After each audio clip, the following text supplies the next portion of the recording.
আসসালামু আলাইকুম রহমতুল্লাহি বারাকাতু। আজকে যে কথাগুলো আমি বলতে চলেছি, যে মেয়েগুলো আস্তে আস্তে বড় আর যে মহিলারা বর্তমানে অধিকার করে, এদের সবাইকে নিয়ে কিছু কথা একটু শুনে যাবেন। এরপর যে মতামত কমেন্টে জানিয়ে দিয়েন। আসলে মহিলার অধিকার বলেন, সম্মান বলেন, কোনো জায়গায় কি কম আছে? আমি তো দেখতেছি না।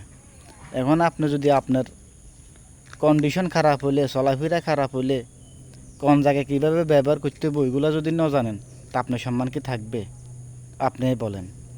এখন আপনাকে কে বলেছে এরকম অধিকার করে ফেললে? আপনার সম্মান দরকার। সম্মান পেতে হলে প্রথম নাম্বার আচার ব্যবহার, দ্বিতীয় নাম্বার হিজাব, তৃতীয় নাম্বার আপনাকে যতটুকু কমান মানার দরকার এতটুকু মানতে হবে। এরপরে যাই এবার আপনার সম্মান বাড়ে না কমে একটু দেখেন। আপনাদের মাথায় কী ঢুকে আপনারা জানেন।